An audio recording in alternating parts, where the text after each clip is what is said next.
En la Cámara de Diputados, Rossi es un hombre de convicciones, conocedor como es de los temas de defensa, logró que se apruebe anoche un importante proyecto de ley, un antecedente más que válido para su ministerio, el que regresa a sus 60 años. Un regreso que no es el primero en su vida política, porque fue en los 90 cuando abandonó la actividad pública por diferencias ideológicas con Carlos Saúl Menem. A tal punto que recién en 2005, ya con Kirchner como presidente, fue diputado nacional. Luego es bien conocido su desempeño como ministro de Defensa entre 2013 y 2015, pero su gran asignatura pendiente es ser gobernador de su provincia, Santa Fe. Hoy, Agustín Rossi, papá de la economista Delfina y 3 hijos más, vuelve al sitio donde no quedan preguntas sin responder. Aquí está sentado ya en el sillón de marcapasos. Buenas noches, aunque sea solamente gestual, porque ya nos vimos, pero no importa. Faltó el nieto, che. Faltó el nieto, es Faltó cierto. Noah. Ni más ni menos. Ni más ni menos. Bueno, ¿tenés ganas ¿De qué? de ser ministro? Ah. Voy a contestar como Jedlin. Voy a estar a donde te diga el Alberto lo presidente. decida. No, bueno, pero es cierto que hace un tiempo que me he reunido con Alberto, que no me gusta la palabra asesorar, pero... ¿Trabajás o estás hablando con él? He alcanzado reflexiones e ideas sobre la política de defensa, sobre lo que yo veo de la situación de las Fuerzas Armadas en Argentina y de la política de defensa en general. Y bueno, decidirá Alberto dónde me toque estar, digamos. ¿Por qué tenemos que tener Fuerzas Armadas? La defensa es importante desde todo punto de vista. Tiene que garantizar la integridad territorial. En el caso nuestro, la custodia del espacio aéreo por parte de la Fuerza Aérea. Tenemos un litoral marítimo muy importante, de los más importantes del mundo en cuanto a litoral marítimo. Como misiones principales, nosotros hemos definido desde la época, desde la recuperación de la democracia, que tenemos una política de defensa reactiva.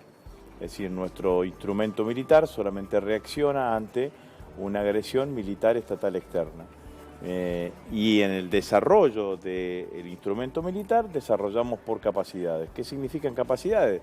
Significan qué son las cosas que nuestras Fuerzas Armadas pueden hacer o pueden llevar adelante. Digo, por ejemplo, las armadas, las marinas del mundo, en general tienen distintas calificaciones, si tienen portaaviones o no tienen portaaviones. ¿Es solamente por el portaaviones? No. El portaaviones es uno de los buques más difíciles de manejar, más difíciles de navegar, por lo tanto, si no tenés un portaaviones, no tenés hombres y mujeres capacitados para tal. No, tenés un escuadrón de 8 aviones o 10 aviones supersónicos. ¿Eso significa que estás preparado para cualquier conflicto bélico? No, lo que significa es que tenés pilotos capacitados para pilotear ese tipo de aviones. Si no tenés esos aviones, esa capacidad finalmente se va a perder, porque son las capacidades que terminan desarrollándose y demás. En el medio de todo eso, a mí me parece que hay que tener una mirada muy fuerte sobre lo que en muchísimos países del mundo es muy importante como vector de desarrollo, que es la industria para la defensa. Claro. La industria de la defensa es uno de los motores de desarrollo en muchísimos países, y te digo algo, y agrego una sola cosa más. Y además, junto con la industria de la defensa, viene todo lo que las Fuerzas Armadas o la defensa en el mundo invierte en investigación, en más desarrollo, en I+D. Los principales desarrollos tecnológicos que usamos todos los días nacieron de la Fuerza Armada. La principal computadora la primera computadora fue una Fuerza Armada, el primer celular fue una Fuerza Armada. Después se hicieron de uso dual, de uso civil. Entonces me parece que allí hay que una fuerte inversión, hay que apostar, digamos, ¿no? Exactamente. Recuerdo un dato, el año pasado estuve en Israel y las famosas endoscopías, que ahora se hacen con una capsulita que la tomás y va, digamos, por todo el tracto digestivo. Es justamente lo que iba en la camarita que iba, en la lente que iba en la cabeza de un misil. De ahí sale, digamos, invento. Israel tiene una industria para la defensa muy fuerte. Impresionante. Ahora, en su momento... Además, en la Argentina, los israelíes no nos dejaron de abastecer ni siquiera durante la Guerra de Malvinas. Mirá vos. Ahora, es cierto que fue un gobierno peronista, el de Menem, Ajá. el que paró o hizo un stop en el desarrollo de la industria. Bueno, en el famoso ese decreto, ¿te acordás de Dromi? Exacto. Que privatizó, salvo todo menos el obelisco, digamos, ¿no? Figuraban todas las industrias para la defensa que estaban sujetas a privatización. De hecho, en esa época se cerraron algunas fábricas militares, se cerró la el TAMSE. Cóndor famoso, ¿te acordás que? Bueno, el Cóndor era un proyecto, la TAMSE, que era la que reparaba los tanques, el tanque argentino mediano.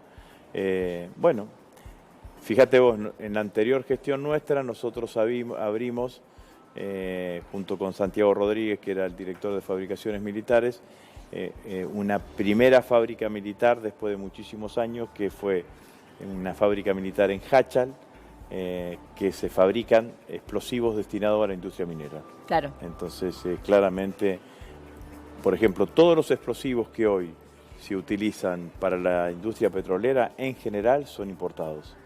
Y yo creo que diseñando con un plan de negocio, con un plan de inversiones y demás, algunos de los sectores de fabricaciones militares podemos estar en condiciones de abastecer eso. Y después de todo lo que me dijiste, tenés cara para decirme que no vas a hacer el ministro. No, bueno, pero conozco del tema y cuando voy a un lugar trato de estudiar y de responsabilizarme de la cuestión, digamos, ¿no? Y si tengo que informar al presidente, trato de tener datos concretos. ¿Ya le Del dicen 100% presidente electo. ¿Pero ya le dicen presidente en la intimidad? No.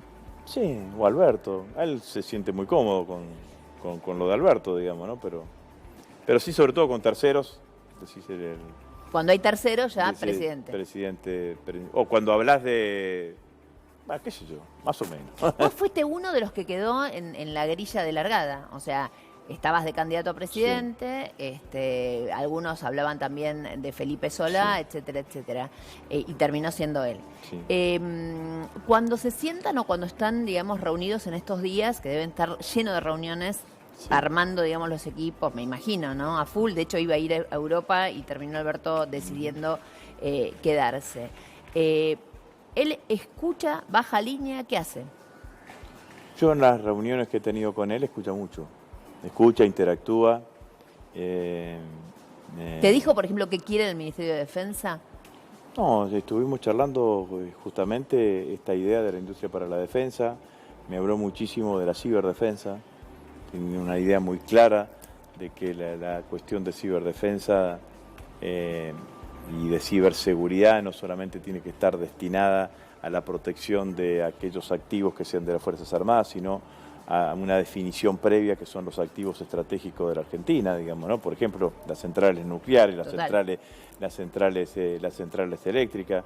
Bueno, ese es uno de los desafíos nuevos de las Fuerzas Armadas, que es involucrarse en esta cuestión de la ciberdefensa, que es un sistema continuo, digamos, ¿no? Porque vos te cubrís de una cantidad de ataques, te rompen tu defensa y empezás de vuelta, te volvés a cubrir y aparece otro que te rompe y bueno, sigue permanentemente así. Bueno, pero sí hablamos mucho de esa cuestión, digamos. Si asumís de ministro, te tomo dos cosas. No sé ¿Querés cuántos venir a la Antártida?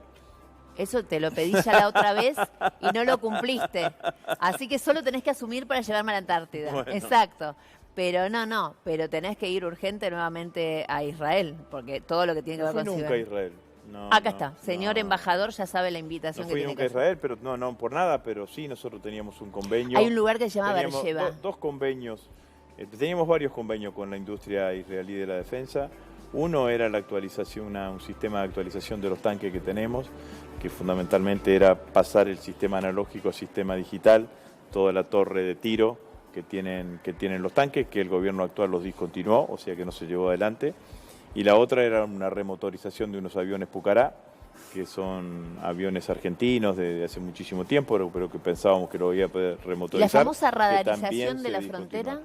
La radarización tuvo un gran impulso durante nuestra gestión, ha seguido con menos intensidad, pero ha seguido, la realiza INVAP.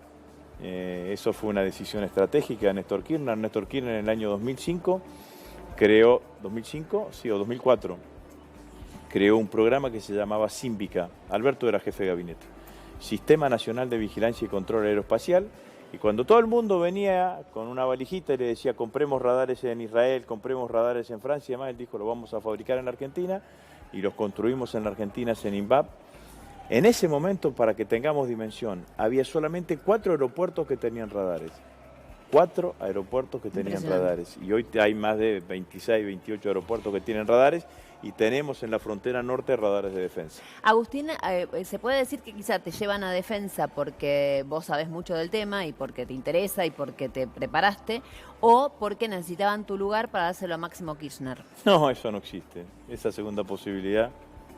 O sea, Máximo no va a ser presidente. No, yo creo que va a ser el presidente de bloque, pero no en ese escenario, digamos, no en el escenario. Quería Máximo ser presidente de bloque, por eso yo voy a ir al Ministerio de Defensa. O sea, si vos te quedaras en diputado y Máximo podría ser el presidente de bloque igual. No sé si sería ese escenario, porque nunca lo planteamos en esos términos.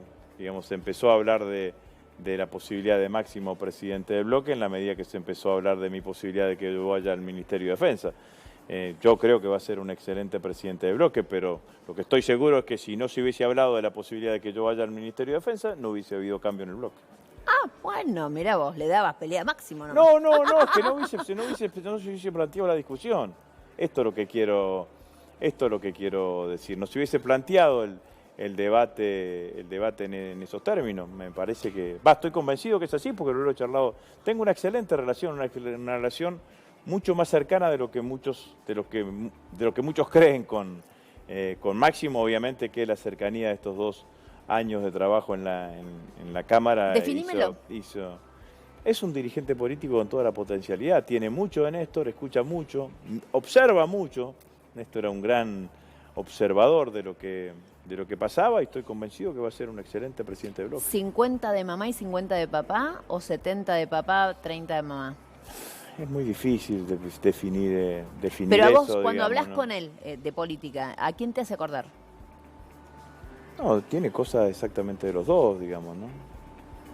No tengo una diferenciación de eso. Sí, lo que pasa es que es inevitable la asociación con Néstor por el aspecto físico, ahora que está flaco, más aún, tiene modismos, tiene modismos. ¿Ideológicamente? ¿Cuál era la diferencia ideológica entre Néstor y Cristina? Yo las notaba, pero bueno, quizás es una sutileza. Obviamente no hay 2 personas iguales y vos podés poner los acentos en una parte o en el otro. Digamos que Néstor era más pragmático, Cristina un poco más ideológica. No creo en eso. No creo en eso. Mirá el pragmatismo de Cristina. De esta Cristina.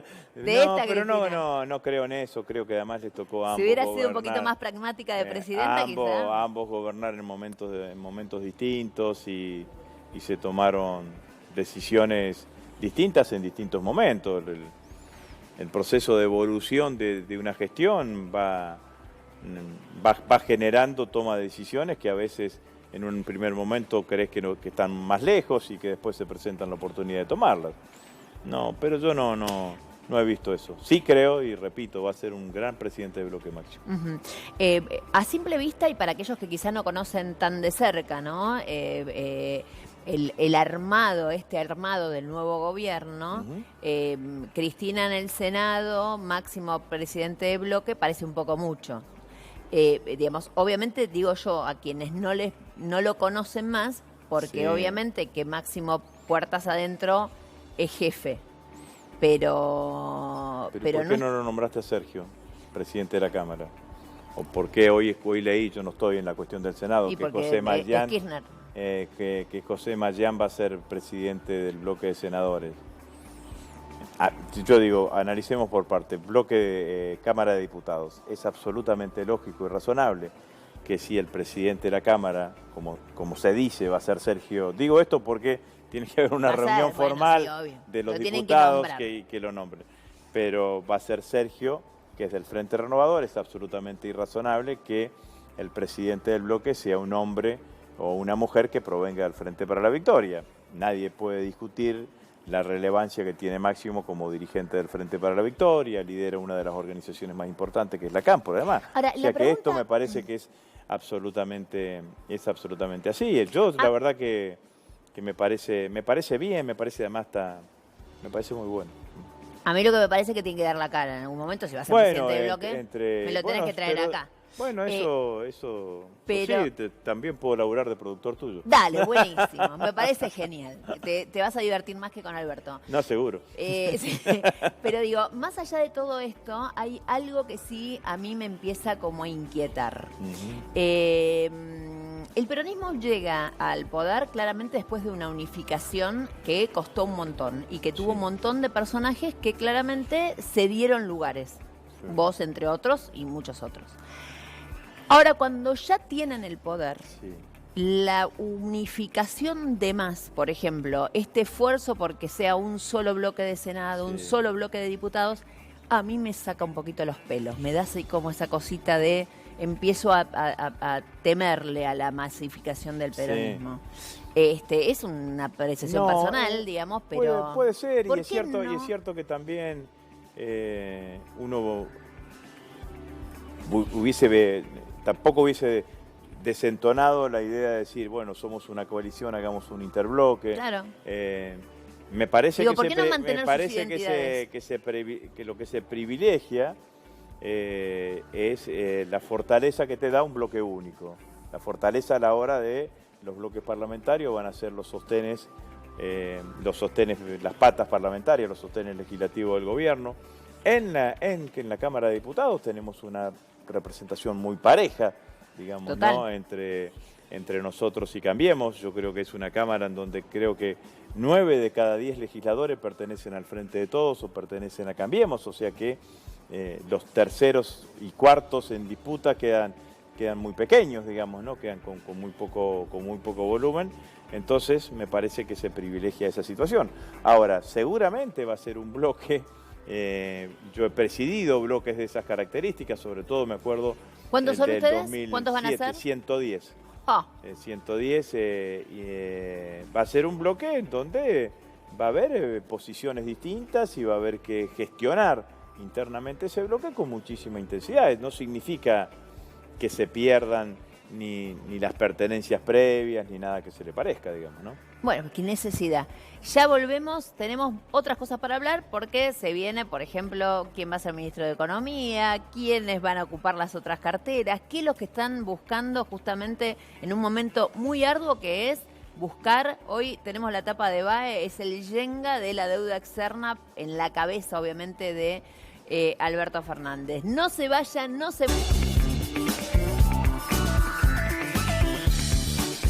En Marcapasos sigue acá, obviamente, el diputado Rossi, futuro ministro y futuro productor de este programa, que me va a traer a Máximo Kirchner acá, que se siente cuando lo reemplace. Bueno, debería ser la orden que le des vos como herencia. Claro, como herencia. Mira, además me tenés que pagar esta deuda. No estaría nada mal. ¿Cómo lo ves, Alberto? Muy bien. Al presidente, perdón. Lo veo muy bien las veces que he charlado con él, lo veo muy seguro, muy confiado, muy optimista de que vamos a sacar la Argentina adelante, ¿no? Sin ninguna duda. El gran tema es, digamos, ¿se gobierna para todos o se gobierna para los que lo votaron? ¿Cuál es el mandato que vos lees en las urnas? No, Alberto va a gobernar para todos los argentinos. Nosotros necesitamos reconstruir la Argentina, necesitamos reconstruirla con todos. Va a tener una agenda. Y una agenda que va a marcar prioridades, y esas prioridades van a ser las que van a indicar cuál es el camino de la gestión. ¿Y qué crees que la gente votó? La gente votó fundamentalmente una esperanza de que nos saque de este camino de desastre social a que nos llevó el macrismo durante todo este tiempo. La Argentina es un país en donde, a mi criterio, hay dos elementos que son importantes en la historia de este país. Uno es el sistema educativo. Nosotros somos uno de los pocos países del mundo que tiene un sistema educativo que va desde, que podés ir desde jardín de 4 hasta el título de grado en la universidad sin tener que pagar un peso, digamos, ¿no? Y eso la reforma del 18, que el peronismo en el 48 haya eliminado los aranceles, esta creación en los últimos años de las universidades de cercanía ha hecho que el sector universitario no sea una cosa de lejanía para el conjunto de la ciudad. Y después pasó el peronismo.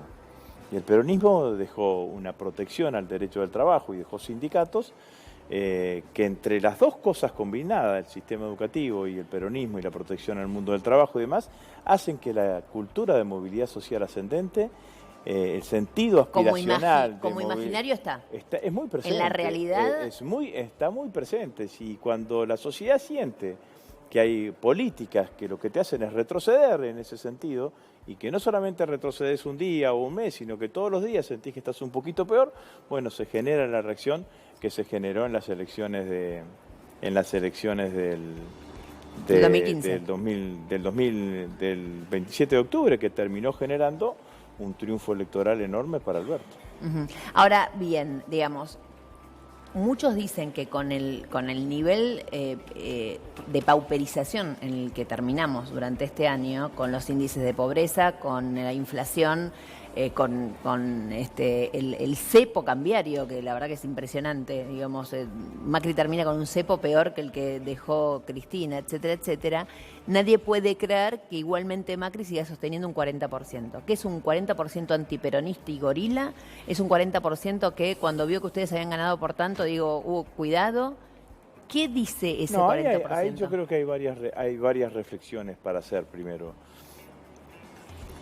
¿Te acuerdas de la campaña de Menem? Sí. Angeló sacó el 38%. Y estábamos en un escenario de derrumbe económico del gobierno del presidente Alfonsín. Hiperinflación. En enero, marzo y abril de ese año, enero, febrero, marzo y abril, teníamos inflaciones mensuales de 2 dígitos, de arriba del 10%, había pasado Pugliese. Bueno, todo lo que tuvimos en ese momento. Angeló saca el 38% y el tercero en discordia es Alzogaray, que saca el 12%. Menem saca el 46%. Exacto. Por eso después Menem, cuando negocia la reforma con Alfonsín, y Alfonsín pide el balotaje, pone no el 50% para ganar en primera vuelta, 45%. Sino porque era su propia experiencia. Es decir que el oficialismo y el voto antiperonista o no peronista, por decirlo de alguna manera, es un voto que está presente y que orilla el 38, el 40%. Lo que Jorge ¿Qué pasó en la dice Argentina blanca? Entre las PASO y las elecciones generales?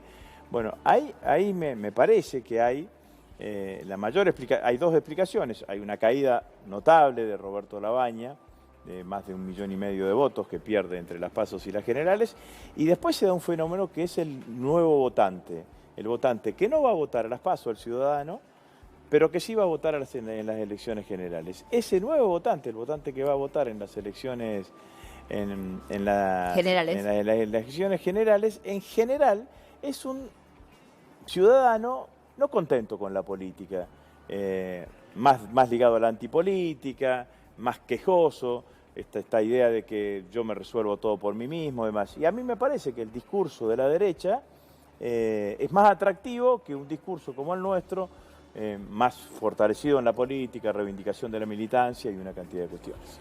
O sea que para vos eso no tiene nada que ver con que si ustedes se durmieron en los laureles, si ellos salieron. Igualmente, para mí, bueno, además Alberto hizo lo que tenía que hacer, que era tratar de generar una transición lo más ordenada posible y plantear serenidad en ese proceso de la transición, pero mire, a mí me pasó en las elecciones parlamentarias del 2017 en Santa Fe. En el 2017 en Santa Fe nosotros ganamos por 1 punto las PASO y después fuimos a las elecciones generales y perdimos por 8 o 9 puntos. Bueno, ¿qué pasó? La mayoría de los nuevos votantes, no es que perdimos votos, la mayoría de los nuevos votantes fueron a votar por los candidatos de Cambiemos. Obviamente. Hoy cuando empecé el programa hablaba de un montón de leyes que se fueron votando en estos días. Hablamos de 2 en especial y una que tiene que ver con defensa. ¿Me contás exactamente de qué se trata? Bueno, entre las ideas que yo le fui alcanzando a Alberto durante todo ese tiempo, coincidimos con él que había una situación de financiamiento De toda la Argentina, digo, todos estamos desfinanciados. Pero fundamentalmente, en el caso específico de las Fuerzas Armadas, se necesitaba una política de inyección para el reequipamiento de las Fuerzas Armadas. Para que tengamos una idea, digamos, ¿no? Existe un fondo de equipamiento de las escuelas técnicas que es el 0,2% de los ingresos totales que recibe la Argentina durante un año, que recibe el Estado durante un año. Entonces lo que votamos ayer fue crear un fondo de equipamiento para las Fuerzas Armadas que es el 0,35%, es decir, un poco menos del doble de lo que se destina a equipamiento de las escuelas técnicas. Me parece que es absolutamente razonable que las Fuerzas Armadas tengan... Es por ley, no te lo pueden sacar, no te lo puede sacar que haya una señal del conjunto de la dirigencia política reconociendo, mirando hacia adelante y reconociendo que se necesita una política de estas características. Le llevé la iniciativa a Alberto, obviamente no la iba a presentar si no tenía ese acuerdo, le pareció bien. La presentaste y la lograste sacar. La presentamos, se logró despacho en la Comisión de Defensa y ayer todos los diputados estuvieron de acuerdo con eso y se presentó. Decime algo, ¿va a haber apertura, digamos, más allá de los nombres que ya se saben, etcétera, etcétera? ¿Puede haber algún tipo de sorpresa o de ir a pescar en otros ámbitos políticos? Porque Alberto siempre habló de ampliar la alianza, que fue lo que no hizo exactamente Macri. Macri llegó y se quedó con los propios y cada vez se encerró más. Escuché que Alberto siempre pensó en que la coalición de gobierno, y sé que Cristina piensa lo mismo, y yo comparto que la coalición de gobierno tiene que ser más amplia que la coalición electoral. Eso significa que hombres y mujeres que provengan de otros colectivos electorales puedan participar de la gestión de gobierno. Bueno, en ese sentido estaba puesta la idea. Ahora, nombres, dirigentes que puedan participar, la verdad que no conozco.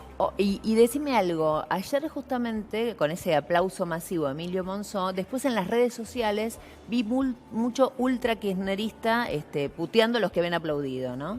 Desde un lugar, no sé si más sectario, pero sí más de aplauden al tipo que ayudó que Macri llegara, etcétera, etcétera, etcétera. ¿Cómo se hace para terminar con eso? Bueno, cada uno tendrá que ir viviendo su proceso, digamos, ¿no? A mí me parece que nosotros, cuando yo llegué, que nosotros caracterizamos la etapa que seguía después del 2017, y yo me acuerdo que eso fue una charla con Cristina, en donde que era una etapa para construir puentes y no seguir cavando trincheras. Y me parece que en ese sentido se construyó la alianza del Frente de Todos, la coalición del Frente de Todos. De hecho, logramos procesos y escenarios que hacía tiempo que no parecía que pudiésemos estar juntos, o hacía muy poco tiempo que parecía que dirigentes de diferentes sectores no podíamos estar juntos. Así que después si hay alguno que quedó con alguna mirada en otro momento, bueno, lo respeto, son compañeros que nos han sostenido durante todo este tiempo, pero la realidad es que... primero es un gesto de cortesía política y segundo, yo lo dije en el recinto, ciertamente los bloques opositores el presidente de la Cámara siempre es la última instancia de apelación. Cuando vos sentís que las cosas no están funcionando bien, y esa instancia de apelación con Emilio siempre existió y logró que los bloques opositores nos sintiésemos relativamente cómodos, independientemente que sabíamos que él era parte del otro claro, del bloque oficialista y que su pertenencia estaba en ese sentido, pero bueno, después hay otros condimentos. Emilio, él mismo dice, nunca renunció a su ficha de afiliación al peronismo, no se afilió nunca al PRO, bueno. Hay otra cantidad de condimentos que van permitiendo construcciones políticas, pero en términos generales, además no fue solamente en estos 2 últimos años, ¿no? Yo cuando ingresé en el 2017 a la Cámara, entonces mi primer discurso fue tener que fundamentar por qué votábamos a Emilio como presidente de la Cámara. Entonces pregunté a los compañeros que estaban, entre ellos a Máximo, le digo, bueno, ¿Qué decimos? ¿Cómo nos trató Emilio? No, todos me decían que ¿Lo trató bien? tenían una buena relación y demás, entonces me parece que eso es valioso. Me quedó parece una que está última bien pregunta. el rey. Está ya Silvia Mercado con Mercado sin pulgas, pero me quedó la última pregunta para la próxima vez que te sientes en el sillón. Sí. Si hay veto.